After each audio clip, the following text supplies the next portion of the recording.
Bonjour à tous, qui est Diabaté, on se retrouve pour un nouvel épisode du vlog olympique où je documente tout parcours jusqu'aux Jeux Olympiques pour vous motiver, vous inspirer, vous pousser à faire plus de choses tous les jours.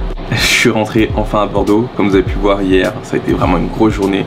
J'ai été à Beauvais, à Reims, à Paris, vraiment journée énorme, vraiment gros rythme.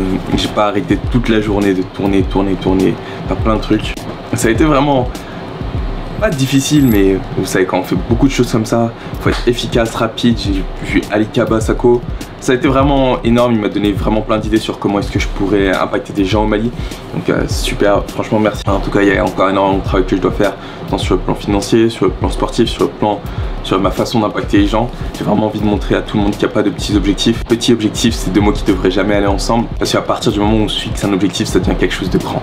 Ça peut pas être quelque chose de petit. Ça peut servir d'étape, mais le fait d'avoir un objectif et de dire qu'il est petit juste parce qu'on l'a comparé aux objectifs et à ce que les autres ont, c'est mauvais. Je veux me battre pour vous montrer qu'il n'y a pas de petits objectifs, que moi, mon objectif de vouloir me qualifier aux Jeux Olympiques compte peut-être beaucoup pour moi, mais pour vous, ce qui compte peut-être pour vous, c'est de perdre du poids, devenir meilleur à du sport, avoir une meilleure relation avec vos parents, avec votre copine, n'importe quoi. Et j'ai envie de vous motiver à faire ça et à vous améliorer. Tiens, avant qu'on arrive plus loin, ça me fait penser.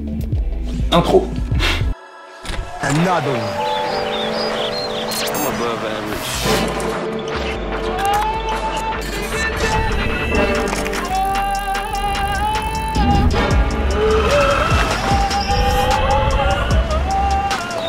Yo, Pierre, you wanna come out here? Bon, écoutez, ça a été une journée plutôt compliquée. J'ai eu pas énormément de fatigue pour une raison simple, c'est que en fait l'escrime ça fatigue, et hier on a fait beaucoup d'escrime, c'était pas du petit niveau, c'était vraiment les gars, mais les gars ils sont forts quoi, c'est pas genre des pingouins, et du coup j'ai pas mal travaillé, j'ai des courbatures partout, c'est pas que ça me dérange, mais ça a été vraiment violent un petit peu comme entraînement, comme d'habitude. Et puis après le lendemain ce qui s'est passé c'est que j'ai dû prendre le train à 6 h pour partir à Bordeaux, sauf que Ibou a eu la très bonne idée de me donner des sacs de vêtements, parce qu'il a fait son tri, il a dit que voilà, il y avait des vêtements qu'il n'utilisait plus et qu'il voulait bien me les donner, dont celui-ci. Il est stylé, il a un petit flow, quand même. Je trouve qu'il a un petit truc quand même, vous voyez.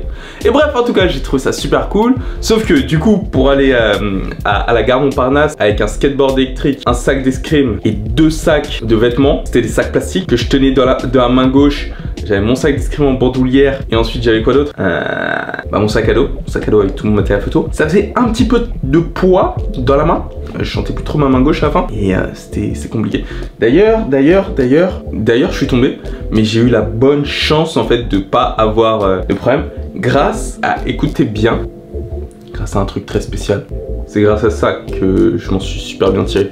Parce qu'en fait, sans ça, ces 2 petits gants, en fait, si vous voulez, je suis tombé. J'étais avec mon skateboard électrique, je vous récapitule la scène. J'étais sur mon skateboard électrique, j'ai roulé, et blah, je suis tombé, j'avais tous mes sacs, et vu que j'avais les gants avec moi, ça m'a permis d'amortir le choc, et je m'en suis super bien tiré. Et c'est à peu près comme ça que ça s'est passé. Et voilà, rien de grave. Mais sinon, ça aurait été beaucoup plus compliqué, ça aurait été galère, je me serais fait mal. Vous voyez à quel point ça s'est abîmé, genre juste ici là, bah, c'est ce matin quand je suis tombé. Là je vais juste essayer de m'entraîner un petit peu, faire 2-3 petits trucs et surtout m'étirer. C'est super important de m'étirer parce que hier je l'ai pas fait et là j'en ressens les conséquences, à savoir j'ai des courbatures un peu partout.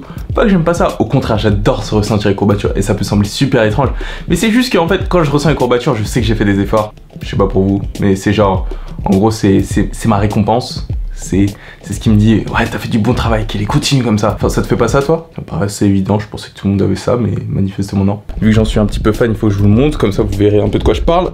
Et en fait c'est ce gros truc là en fait. Si vous voulez, j'ai un moniteur qui est juste là, la caméra qui est là, le micro qui est là, donc là vu qu'il est pas dans le bon sens vous ne m'entendez pas correctement, et j'ai le flip screen qui est là, et en fait on a une cage autour qui permet en fait si vous voulez de mettre plein d'équipements dessus pour pouvoir l'agrémenter. Il faudrait peut-être que je rajoute une poignée à droite pour avoir vraiment une meilleure stabilité, pour pouvoir le prendre genre comme ça avec la poignée sur le côté. Mais c'est que du chipotage, c'est rien de vraiment important. Quoique pour la production vidéo ça deviendrait super important, mais après pour la production vidéo il faut voir qu'on a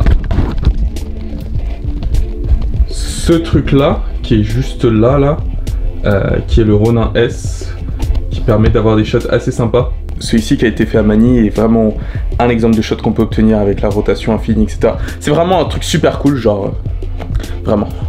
Vous savez, de base, je suis supposé faire genre pas mal de trucs, genre montrer exemple, tout ça. Je suis assez fatigué, il est tard. J'ai des courbatures, donc on va montrer exemple juste en faisant l'étirement. N'oubliez pas qu'il n'y a pas de petits objectifs. Petit objectif, c'est deux mots qui devraient jamais être mis ensemble. Un objectif est un objectif, quel qu'il soit. Ne laissez personne d'autre déterminer quelle est la valeur de vos objectifs. C'est pour vous, on va le faire. Boum! Dans le prochain épisode de l'Olympique Vlog. Combien d'argent je fais sur YouTube? J'ai pas encore abordé la question. Mais...